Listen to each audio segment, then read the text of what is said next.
Encore une fois, c'est un plaisir de m'adresser à vous aujourd'hui, en décalant d'une journée cette fois-ci notre point de presse dans la volonté là, de pouvoir vous donner toute la nouvelle information qu'on a concernant les messages liés à la situation pandémique ou épidémiologique actuelle en région, notamment au niveau des directives là, pour le temps des fêtes qui ont été communiquées et bien diffusées hier par notre premier ministre, M. François Legault. D'abord, avant d'aborder ces nouvelles directives, je souhaitais vous présenter le fait qu'on a maintenant une nouvelle plateforme qui est disponible et accessible directement via notre site Internet qui s'appelle « Aller mieux à ma façon ». Donc, vous avez là, accès à cette plateforme-là. Puis, dans le contexte de la COVID, ça a été déployé là, de façon pan-provinciale et c'est vraiment un outil pour toute personne, pour aider finalement toute personne là, qui vit certaines difficultés au niveau émotionnel. Donc, un outil d'autogestion au niveau de la santé émotionnelle, quelques actions concrètes aussi adaptées à la situation, donc facilement accessible directement via notre page sur le site Internet. Puis, l'onglet là, est facile à retrouver avec une puce qui a été créée expressément pour ça. Donc, on invite toute personne qui vit certaines difficultés ou qui se pose des questions à pouvoir s'y référer. Sinon, je vais quand même introduire là, quelques messages concernant les directives pour le temps des fêtes. En fait, vous le savez, nous, on est en région jaune, pardon. Donc, en fonction du palier d'alerte jaune, présentement, les rassemblements privés d'un maximum de 10 personnes à l'intérieur des domiciles est permis. Avec l'annonce maintenant des directives pour le temps des fêtes, ce que ça signifie pour la population de la région de l'Abitibi-Témiscamingue, c'est d'accepter que pour une courte période, soit du 17 décembre au 3 janvier, on restreigne davantage là, nos contacts sociaux et donc on accepte de faire un isolement volontaire en n'ayant plus ce type de rassemblement privé-là d'un maximum de 10 personnes à compter du 17 décembre et ce jusqu'au 3 janvier. On va le faire et j'ai confiance à la population qu'on va respecter ces consignes-là qui sont exceptionnelles pour la période des fêtes parce qu'on veut tous pouvoir permettre de rencontrer nos familles qui viennent parfois de l'extérieur. On sait, on a beaucoup d'étudiants qui sont à Montréal ou dans d'autres régions rouges. Il y a également des membres de la famille, votre frère, votre sœur qui résident peut-être dans une région rouge et que ça fait plusieurs mois que vous ne l'aurez pas vu. Donc, vous aurez une fenêtre de 4 jours, du 24 au 27 décembre pour voir vos familles ou vos proches. Avec ces gens-là qui habitent dans d'autres régions, ce qui n'est pas permis jusqu'à présent, mais pour s'assurer de demeurer une région jaune, pour s'assurer d'éviter toute transmission à partir du moment où on aura ces contacts-là qui peuvent être considérés plus à risque avec des gens des autres régions, mais il est vraiment demandé que l'ensemble de la population de l'Abitibi-Témiscamingue accepte des mesures plus contraignantes du 17 décembre au 24 décembre, puis ensuite du 28 décembre au 3 janvier. Donc, je réitère vraiment l'importance de le faire parce que si on veut pouvoir revenir ensuite avec l'ensemble de nos mesures de notre palier d'alerte qui est le palier jaune à compter du 4 janvier, mais c'est de cette façon-là qu'on va pouvoir y arriver. Donc, je souhaitais simplement introduire le message de Dr Landry qui va vous préciser là, l'ensemble des mesures applicables pour notre région en cette période des fêtes. Merci Anne-Marie. Merci beaucoup, Madame Roy. Donc, sans plus attendre, je passe maintenant la parole à Dr Landry. Alors, merci Caroline. Bon après-midi à tous. Comme vous avez écouté vous aussi possiblement le point de presse d'hier, effectivement, si la situation épidémiologique se maintient, il sera permis, les rassemblements privés seront permis autour de la période des fêtes. Tout ceci, c'est dans le but de s'accorder collectivement une période de festivité pour contrer l'isolement, l'anxiété et la déprime qui peut être associée à la pandémie. Il faudra pour ce faire, donc du 17 au 23 décembre exclusivement, de procéder à une période d'isolement volontaire. Ça, c'est la semaine précédant les festivités et après, du 28 décembre au 3 janvier, ce qui permettra les rassemblements du 24 au 27, un maximum de 10 personnes sur une période de 4 jours. Comme il a été mentionné hier, c'est pas obligatoire de faire le party nécessairement à tous les jours, même si c'est permis. Et il faut continuer tout ceci dans le respect des consignes sanitaires pour protéger nos personnes les plus vulnérables et les personnes de 70 ans et plus. Il est également demandé aux entreprises d'essayer de maximiser la semaine précédant les festivités, donc à compter du 17 décembre, le également le télétravail pour le personnel et dans la mesure du possible de réduire leurs activités. Par ailleurs, aussi, comme vous le savez, les parties de bureau sont interdits. Également, pour ce faire, comme on demande cette période d'isolement-là, les établissements scolaires seront fermés pour le primaire du 17 décembre au 3 janvier inclus et pour le secondaire du 17 décembre jusqu'au 10 janvier inclus. Et bien entendu, il sera important pour tous les citoyens de surveiller vos symptômes. Si vous avez des symptômes qui s'apparentent à la COVID, importance de s'isoler, d'aller passer un test de dépistage rapidement et de ne pas se présenter aux festivités. Alors, ça ferait le tour pour moi. Merci. Merci beaucoup, Dr. Landry. Donc, sans plus attendre, notre dernière porte-parole, Dr. Sobanjo. Oui, bonjour, merci. Merci Anne-Marie, merci. Bonjour tout le monde. Donc, cet après-midi, je profite aussi de l'occasion de vous présenter les données épidémiologiques pour l'Abitibi-Témiscamingue. Donc, au cours de 7 derniers jours, donc au cours de la dernière semaine, nous avons eu 2 cas de plus déclarés ou confirmés pour la COVID-19, ce qui porte le nombre total depuis le début de deuxième vague ici en région à 79 cas. Et de ces cas, de ce nombre total, nous avons que 4 cas actifs actuellement. Donc, aucune personne hospitalisée et nous continuons à suivre ces personnes chez eux. Donc, ils sont tous à domicile. Le nombre de tests réalisés en région continue à être assez élevé. Donc, nous avons effectué 1105 tests dans la dernière semaine pour un moyen de 158 par jour. Donc, on continue à faire attention, on continue à respecter les mesures et on veut garder notre région comme c'est. On va devoir faire des efforts, on va devoir contribuer. D'ailleurs, c'est déjà toujours demandé à tous les Québécois, pour une porte notre palier d'alerte, de limiter notre contact.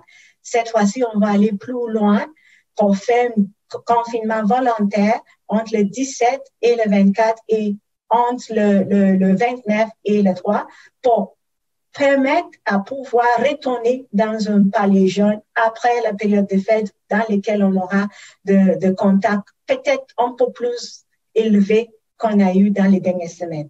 Donc, on compte toujours sur votre collaboration et on va aussi publier des informations et des recommandations, des directives qui peuvent aider les gens à se retrouver facilement qu'est-ce qui est permis, qu'est-ce qui n'est pas permis et comment s'organiser pour avoir de périodes de fête ou pour recevoir de visites chez vous de façon sécuritaire. Merci beaucoup. Merci beaucoup, Dr. Sobanjo. Donc, nous serions déjà rendus à la période de questions. Comme à l'habitude, vous pouvez soit ouvrir vos micros ou bien y aller par le chat, une personne à la fois, s'il vous plaît.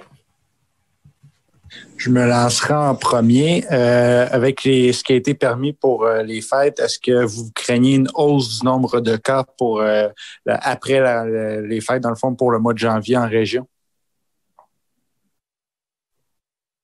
Avec ce qui a été permis, avec la période de confinement volontaire avant et le confinement après, cela nous permettra de pouvoir retrouver les cas assez facilement, s'il y en a.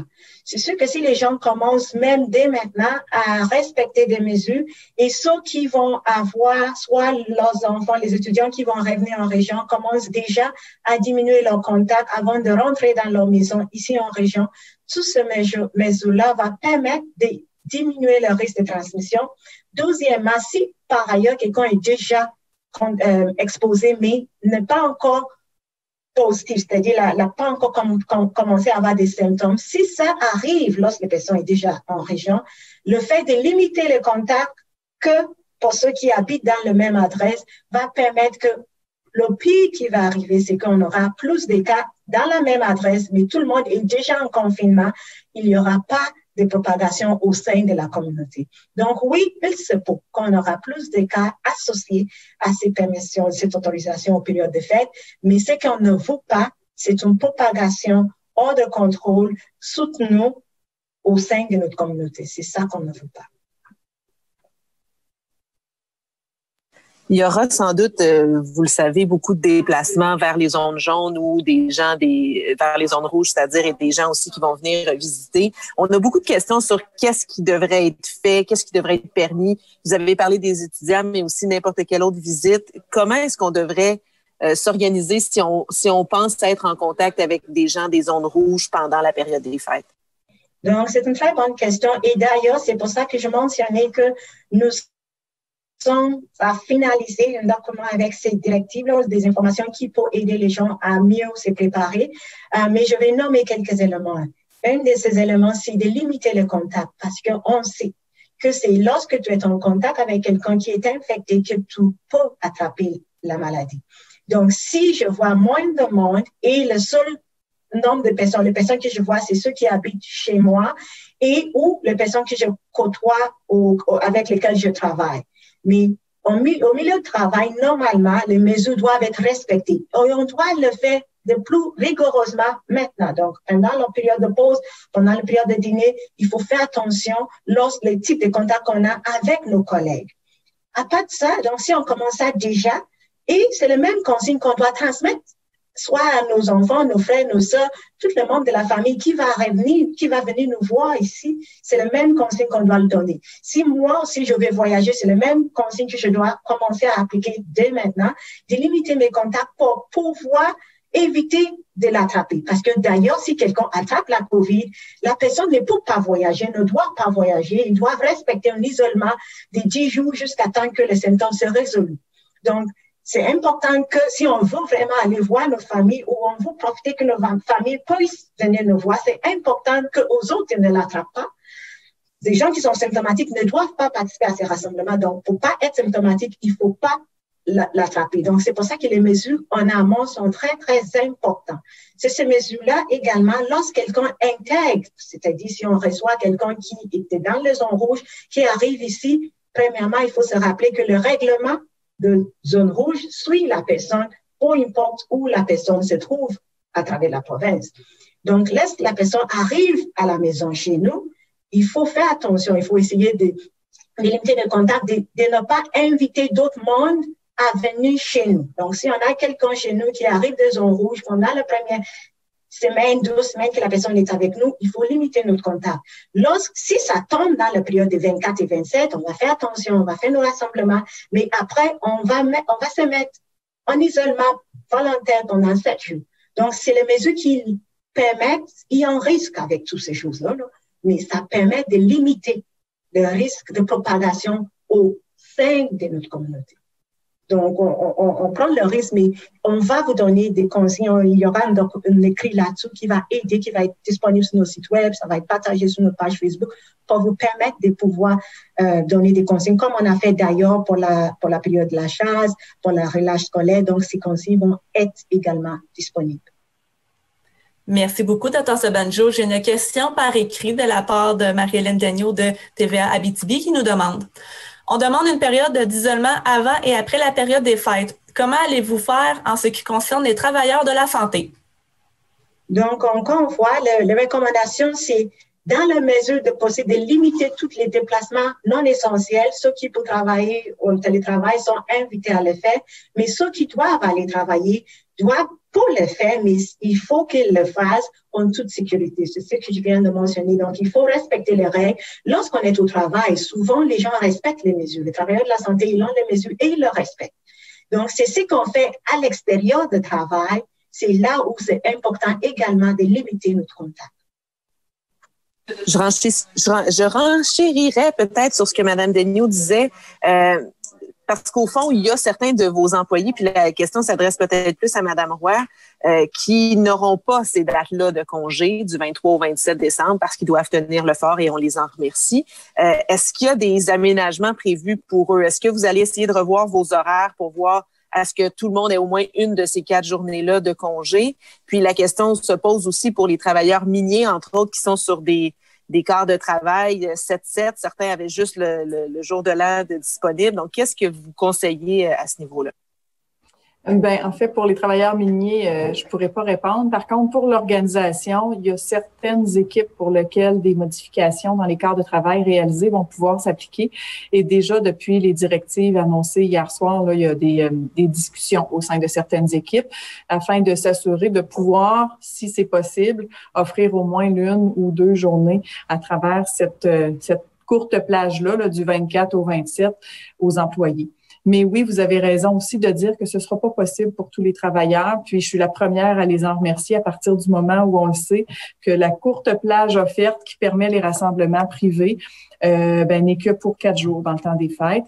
La chance qu'on a en région, c'est qu'on est en zone jaune et si on veut le demeurer, qu'on respecte très rigoureusement ces règles-là, nous, après le 3 janvier, on va pouvoir retrouver certains rassemblements privés, mais effectivement, c'est une contrainte puis c'est une mesure là, qui va être difficile pour certaines familles. Puis en fait, pour la majorité des Québécois où, quelle que soit notre situation, la majorité d'entre nous pouvait célébrer à beaucoup plus que 10 personnes et évidemment, là, au-delà du 24 au 27 décembre. Mais pour les travailleurs de la santé, oui, ça peut être une mesure encore plus contraignante à partir du moment où l'octroi de congé se fait, oui, habituellement, là, un certain groupe à Noël et un autre groupe au jour de l'an. Par contre, de vous dire qu'au niveau des fériés, il y a quand même une obligation là, dans nos conditions de travail. Donc, il y a des réalités qui sont respectées là, et on espère bien que chacun va pouvoir bénéficier de 1 ou 2 journées à chacune des fêtes et donc pour Noël également. Certaines personnes pensent peut-être faire plusieurs parties au cours des différents jours, des 4 jours. Donc, peut-être 4 parties avec 10 personnes différentes. Donc, finalement, ils verraient, dans le fond, 40 personnes. Je pense que c'est quelque chose qui est pas très recommandé quand on demande quand même de limiter les contacts. On demande de faire au pire un party de 2 jours avec les mêmes 10 personnes. Tout à fait. Idéalement, la consigne ministérielle, entre guillemets, théorique le permet. Mais dans la vraie vie, je pense que ce serait un peu difficile d'organiser 4 parties différents avec 10 personnes différentes. Là, tout est possible, mais effectivement, ce n'est pas recommandé, ce n'est pas conseillé. Tout à fait. Est-ce qu'on avait d'autres questions? Est-ce que vous m'entendez? Vous m'entendez, hein? Oui, Tania, tu peux y aller avec ta question. Je vais changer de sujet le temps d'une question qui va s'adresser à Mme Roy. C'est concernant la résidence Marguerite Diouville. Vous avez vu notre dossier cette semaine et je sais que vous nous avez déjà répondu en disant que vous alliez appliquer les recommandations de la commissaire aux plaintes. Par contre, je vais aller un peu plus loin en ce sens qu'il y a quand même 6 personnes qui nous ont témoigné, que ce soit des employés, d'anciens employés ou de la famille, des familles de résidents, de cas de négligence ou de maltraitante. Et à la suite de la diffusion, parution de notre reportage, on continue à avoir ce genre de témoignages. Je me demandais si vous comptiez aller plus loin que le rapport de la commissaire aux plaintes, étant donné que vous financez quand même 17 lits RI, ressources intermédiaires, dans cette ressource-là qui est la résidence Marguerite Diouville. Et est-ce que le 6 est imputable ou c'est seulement la table de concertation pour personnes âgées là, dans ce dossier-là? En fait, je ne commenterai pas directement la situation, mais ce que je peux vous dire, c'est que dans une situation où il y a, par exemple, des plaintes, où il y a des allégations qui sont rapportées envers l'un ou l'autre des milieux de vie, que ce soit une ressource intermédiaire, que ce soit une résidence privée pour aînés, puis évidemment, dans nos CHSLD, on a une grande proximité, puis on a le contrôle là, de l'entièreté de la gestion ou de l'organisation qui se fait au sein de nos propres installations. Mais quelle que soit la source, à partir du moment où il y a des allégations qui peuvent porter à soit faire une plainte ou une intervention de la commissaire aux plaintes ou parfois des enquêtes administratives parce qu'il y a des processus aussi qui permettent ça. On a une grande rigueur et une grande diligence sur les suivis qui sont faits. Ce n'est pas qu'un plan d'action, le cas échéant, qui est élaboré et dont on n'a pas, par exemple, un accompagnement là, strict ou suivi auprès des différentes résidences ou milieux de vie concernés. On est vraiment en accompagnement de très grande proximité lorsque ça concerne les milieux de vie, la qualité ou la sécurité des soins. Donc, c'est ce que je peux vous dire au niveau du processus qui existe. Quant à la responsabilité directement, elle est différente si c'est une résidence privée pour aînés ou une RI. On est responsable de la certification des résidences privées pour aînés, donc on a un droit de regard quand même là, assez important sur l'offre de service qui se fait là. Puis évidemment, la commissaire aux plaintes peut être interpellée quand c'est une résidence privée pour aînés. Quand c'est une ressource intermédiaire, on a la responsabilité de la qualité des soins qui est offerte et c'est nos propres professionnels, donc que ce soit infirmières, travailleuses sociales, physiothérapeutes, nutritionnistes ou autres, qui se présentent même pour offrir les services directement au sein du milieu de vie. Par contre, tout le volet là, hébergement et offre au niveau des préposés, gestion se fait directement par le propriétaire ou le gestionnaire. Donc, c'est ce que je pourrais répondre là, par rapport à la situation sans pouvoir commenter la situation dont il est question précisément. Merci beaucoup, Madame Roy. Donc, je passerai aux questions par écrit. Nous en avons deux. Donc, la première de TVA Abitibi qui nous demande « Quelles sont les mesures de sécurité mises en place? Est-ce que les travailleurs devront subir un test de dépistage en revenant de leur congé des fêtes? » Donc, on est de retour sur le sujet, en fait, de la période des fêtes. Donc, non, il n'y aura pas une obligation de passer une thèse de dépistage et ça a bien été, cela a été bien expliqué hier par le ministre de la Santé, Dr. Arruda, et je vais le réitérer que ce n'est pas le test qui permet de dire que quelqu'un ne sera pas positif. C'est-à-dire, le test nous informe jusqu'au moment qu'on le fait, mais plus tard, on ne le sait pas.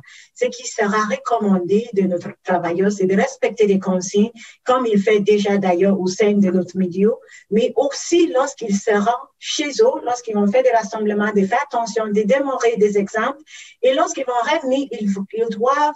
Il y a des questionnements qu'on fait, il y a des évaluations, ceux qui présentent des symptômes ne peuvent pas travailler, ils sont évalués et le test est demandé selon l'indication. Donc, si l'évaluation ne donne pas une indication d'un test, il n'y aura pas un test. Donc, il n'y a pas de dépistage systématique des personnes asymptomatiques qui reviennent de congé de fête.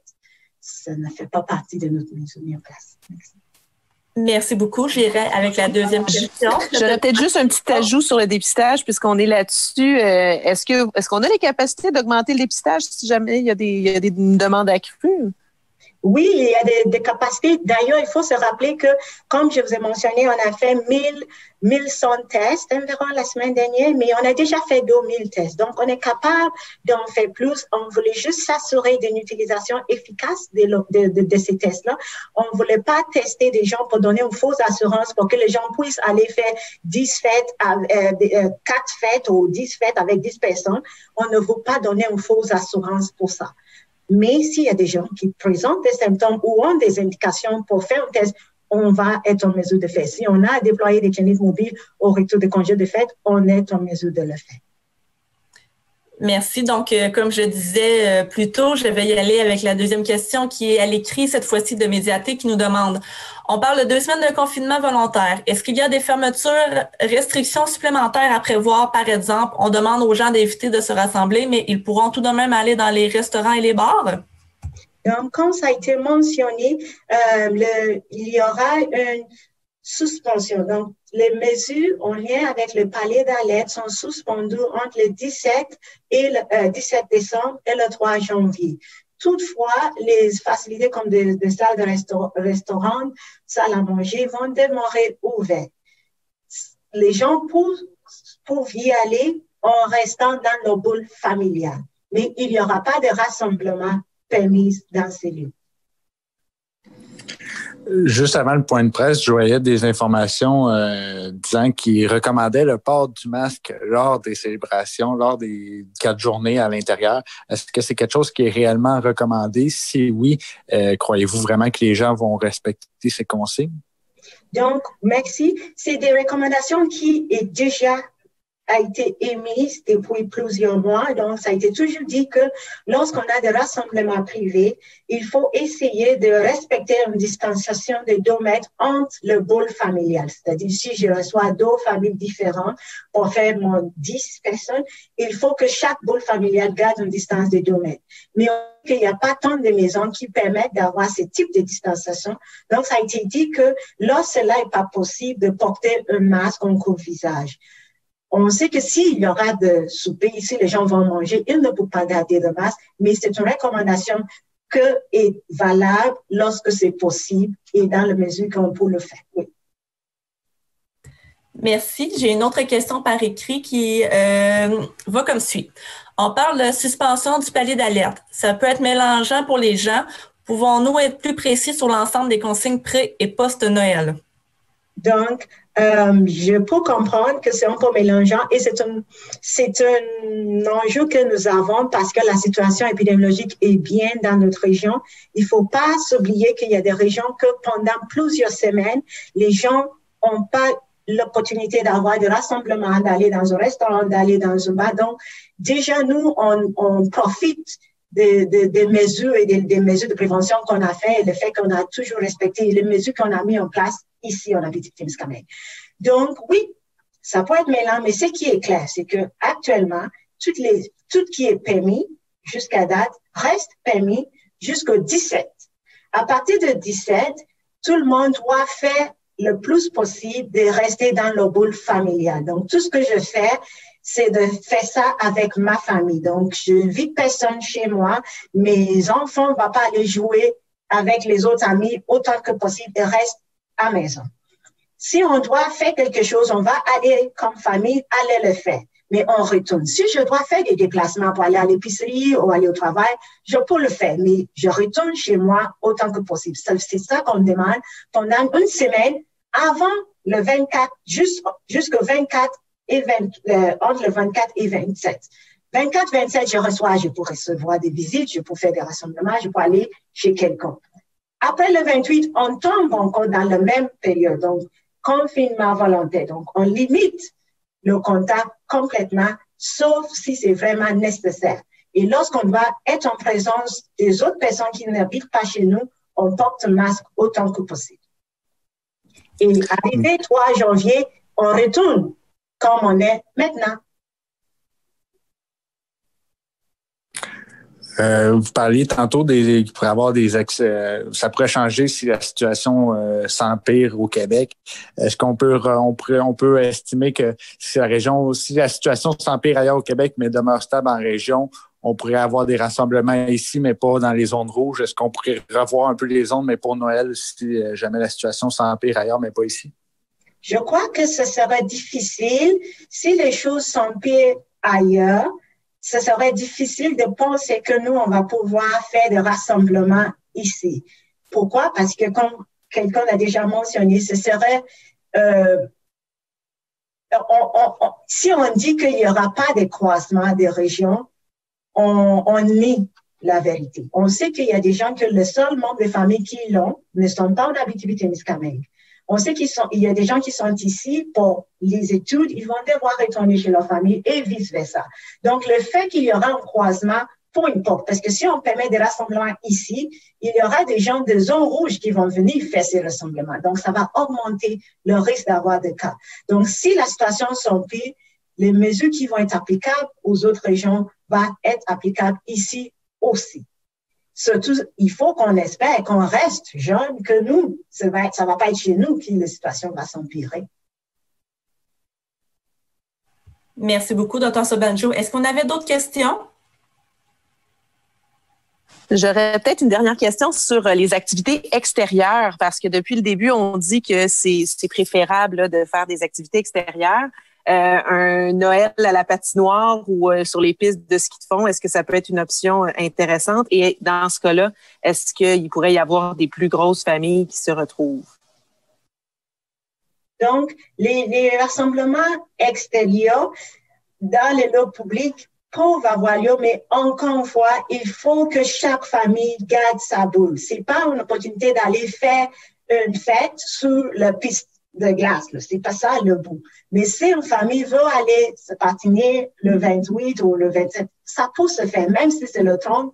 Si on veut, si c'est ouvert, on peut y aller, mais il faut qu'on reste toujours dans nos boules. C'est pas une excuse ou une façon d'aller se retrouver pour essayer d'avoir plus de monde. Et la raison, il faut pas oublier la raison pour laquelle tous ces consignes sont là. C'est pas parce qu'on veut être difficile, c'est parce qu'on veut protéger les personnes vulnérables et parce que ce que moi je fais a un impact sur ce que vous allez expérimenter. Donc, mes actions ont un impact sur la vie de ma voisine et tout le monde autour de moi. Donc, si moi je pense que moi je suis correct, je ne le sais pas pour l'autre personne. Donc, il faut toujours être conscient de ça. Et c'est pour cela, d'ailleurs, que lorsqu'on fait des actions, il faut qu'on pense aux autres. Donc, c'est pour cela qu'il faut éviter d'essayer de se retrouver, parce que si on se retrouve et il y a des gens de zone rouge, zone orange et toute zone qui patinent ensemble et ne respectent pas le 2 mètres entre le boule, il peut avoir une transmission, même si le risque est plus faible à l'extérieur.